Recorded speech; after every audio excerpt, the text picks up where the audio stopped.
Hablemos de las ciudades virreinales. Estas ciudades son ejemplos preciosos de la mejor arquitectura del Nuevo Mundo y han sido reconocidas como Patrimonio de la Humanidad.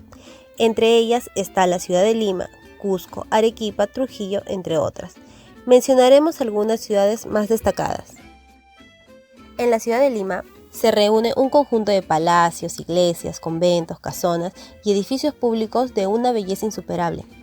Utilizaron también una mezcla de estilos barrocos de la época que se adaptasen magníficamente a los gustos indígenas, dando lugar a diversas variantes del barroco colonial, limeño y cusqueño.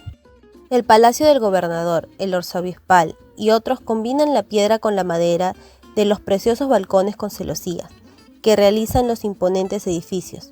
Los colores vivos de las paredes del resto de las casas y palacios terminan de componer un conjunto tan original como impresionante. Entre las más destacadas tenemos la Catedral de Lima, los conventos de Santo Domingo y San Francisco, las iglesias de la Merced, entre otras. En Cusco, la maravillosa antigua capital de los incas, a la que ellos llamaban el ombligo del mundo, es otra de las ciudades impresionantes del Perú. Tiene una excepcional plaza de armas rodeada de soportales porticados, esta presidida por la inmensa catedral con sus dos iglesias adosadas llamadas El Triunfo y el Templo de la Sagrada Familia. Las plazas como la de la Municipalidad, la de San Francisco o las enunciadas son ahora un auténtico museo de arquitectura colonial e incluso hay murallas y resto de edificios incas incorporados como el Gran Templo del Coricancha, el cual está mantenido en el claustro del hoy convento Santo Domingo, o también los muros incas que recorren una calle entera mostrando la arquitectura de muros ciclopios, lo que quiere decir que son enormes piedras cortadas milimétricamente para encajar sin ningún cemento. El Damero de Pizarro, o Lima Cuadrada, es como se conoce a una zona del centro histórico de Lima, ubicada dentro de las antiguas murallas de Lima. Se denomina así por ser la parte más antigua y central de la ciudad, y porque su trazo urbano mantiene un estilo clásico español de calles y avenidas perpendiculares que forman manzanas homogéneamente cuadradas. Asimismo, en esta zona se encuentran los principales monumentos históricos de la ciudad y varios de los edificios públicos del gobierno del Perú, incluyendo el Palacio del Gobierno y la Catedral de Lima. Los pueblos de indios es un asentamiento humano poblado únicamente por indígenas, que contaba con un gobierno de autoridades indígenas reconocidos por el virrey. Anteriormente, muchos indígenas vivían dispersos por selvas, montañas y desiertos, y con los pueblos se trató de reunirlos y dotarlos de un pueblo en lugares más accesibles y mejor comunicados. En Perú, las familias indígenas vivían en pueblos particulares a su clase. Cada pueblo poseía su propio territorio formado de solares, parcelas de labrantía o chacras, otorgados por la corona en función a las necesidades del mismo. Las familias indígenas se dividían en familias principales y familias comunes. Lo que las diferenciaba era la posición social del padre, descendiente de los antiguos caciques prehispánicos. Las capillas abiertas está construida con un lado abierto, casi siempre sin techo, o al menos por uno de sus lados. Una solución arquitectónica realizada por los frailes mendicantes en el siglo XVI en el Virreinato de Nueva España, como forma de atender a la gran cantidad de indígenas a evangelizar después de la conquista. En Perú, esta exigencia de visibilidad se resolvió situando la capilla abierta como una ventana en el ábside del convento de Santo Domingo en Cusco. También tenemos un balcón sobre la portada principal del convento de la Merced de Cusco, o una loggia como la que presenta la iglesia de San Jerónimo en esta misma ciudad. Esta solución, que tiene procedentes en España, estaba determinada para que los días de feria y mercado se pudiese asistir a misa. Al igual que en los días de feria, se hacía en Medina del Campo mediante la capilla de la Colegiata. La idea de la capilla abierta y del núcleo del altar como espacio visible desde todos los puntos del atrio se mantuvo también en determinados edificios cubiertos. Entre las plazas mayores tenemos también la Plaza de Armas de Lima, que al igual que la catedral fue establecida por Francisco Pizarro en el año 1535. Aunque desde entonces ha sufrido numerosas transformaciones, la Plaza de Armas posee dimensiones bastante amplias y ofrece una sensación de libertad y tranquilidad gracias a la amplitud que posee al carecer de elementos ornamentales. A su alrededor podemos apreciar el palacio, la catedral, la iglesia sagrario, el palacio arzobispal, el palacio municipal y el Club de la Unión. La Plaza de Armas de Trujillo, en sus inicios, parecía desolada, sin ningún monumento, hasta 1841, donde don Pedro de Mandalengo y Tazán donó una pileta hecha de piedra blanca, que fue construida en su hacienda. En 1867, la pileta fue iluminada con 8 pescantes, con sus respectivos faroles, y se instaló una verja de fierro para protegerla.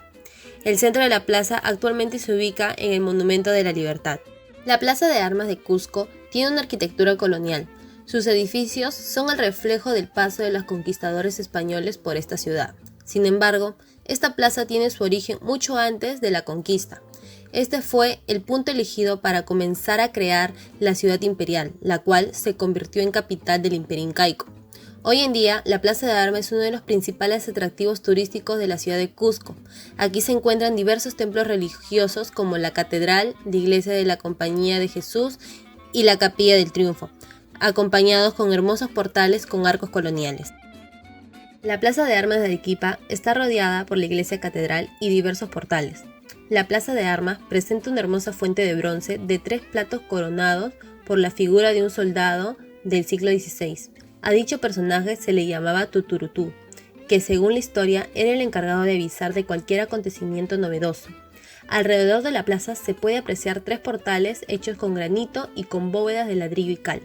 Tenemos el portal de Cabildo, el portal de las Delicias y el portal del Regocijo. Algunos edificios coloniales del centro histórico de Lima han sido rehabilitados y son usados como espacio cultural, como es el caso de la Casa de la Literatura Peruana, que su fachada principal se realizó con piedra artificial y en el interior está hecha de concreto armado, contando con otros aportes modernos que hicieron que destacaran en esa época. También está el Palacio de la Torre Tagle, que es uno de los palacios más significativos de Lima. La fachada es de estilo barroco andaluz y muestra pórticos y arcos de piedra tallada con 2 balcones moriscos de madera de cedro y caoba. También está la Casa de Orbegoso, que fue propiedad del mariscal Luis José de Orbegoso, la Casa de Esquivel y Jaraba de Luis Portillo, la Casa de la Moneda, que tuvo influencia de estilo rococó, la Casa de Tristán del Pozo, entre otras. En Lima, algunos solares se caracterizan por su arquitectura, así como el edificio El Buque, ubicado en Barrios Altos. Fue el primer conjunto habitacional de Lima, el primer edificio multifamiliar del centro histórico llamado El Buque, por el curioso diseño de su construcción al mirarlo desde una esquina. Consta de 3 niveles, el primer piso es de adobe y el segundo y el tercero es de quincha, pero es probable que haya tenido un 4º nivel. Sus paredes y techos y escaleras desaparecen conforme pasan los años, así como la esperanza y los afanes del logro de los que los habitan este inmueble. Esta casona es un patrimonio histórico que no se debe destruir, ya que es un legado de nuestro pasado virreinal que define nuestra identidad. Es un edificio extraordinariamente complejo, único en su tipo para la zona de Barrios Altos y para su época muy revolucionario. Un edificio de 3 pisos con ese tipo de estructura en este barrio es una cosa que ya ahora nos parece raro y sorprendente, en su momento seguramente una cosa muy llamativa. El solar del Suche es parte del bloque arquitectónico de la casona Quinta Presa. En este lugar vivían la servidumbre y los esclavos que vinieron de África, de la zona de Angola, eran negros de Angola, los cuales en las carabelas que venían trajeron un árbol que se llamaba Suchi, y es por eso que lo plantaron en el patio de este solar, y con el tiempo el nombre Suchi fue derivando hasta llegar a la palabra Suche, que hasta la actualidad se mantiene. Pero el origen del nombre es Suchi, es africano. Es un árbol que estaba plantado ahí, porque en ese patio los negros de Angola hacían sus juergas, hacían sus cantos, sus rezos, sus sufrimientos. Y por la noche se metían a dormir aprendedores en cada uno de los ambientes. Este patio era un jardín. Juan Mapona Ayala lo menciona. Cuando habla de la calle de Malambo, habla de los negros de Malambo. Entonces los negros de Malambo son los que vivían en este callejón, que era la servidumbre del virrey Amate. Y es por eso que digo que este callejón tiene mucha trayectoria. No podemos decir que es un callejón cualquiera. Uno de los primeros solares que se hicieron y se construyeron en América Latina fue el Callejón del Suche. Tiene la misma antigüedad que la casona Quinta Presa. Por aquí han pasado virreyes, ¿no? Y muchos personajes de la historia de la colonia. Característico de la ciudad son sus balcones, los cuales le dan a la ciudad un aspecto muy original. Hay de muchos tipos, ya sean abiertos, rasos, de cajón, cerrados con vidrio o de celosías. Estos balcones fueron uno de los motivos por lo que la UNESCO declaró Patrimonio de la Humanidad al Centro Histórico de Lima. Están la fachada de la Casa de Ozambela, ahí se puede apreciar sus balcones de estilo Luis XVI ornamentados con guirnaldas. Otro balcón original y típico del siglo XVII es la casa donde se encuentra el Museo del Arte Taurino. También está el balcón esquinado del siglo XVIII, de la Casa del Oidor. Este es un balcón del Palacio Arzobispal de Lima. La plataforma del balcón era similar a la de los corredores y se formaba un cuartoncillo saliente del muro, a veces sobre canecillos, que soportaban una viga sobre la que se asentaban los soportes verticales de la cubierta. La estructura básica del balcón limeño se mantuvo invariable a pesar de su evolución. El panel externo recubría la armadura estructural con el ensamblaje de trabajos de carpintería propios de la arquitectura virreinal peruana. No se puede entender Lima, su fisonomía arquitectónica, sin la presencia de estos balcones que no solamente son de cajón, sino como son en forma pues de galería, ¿no? Casi de calles aéreas.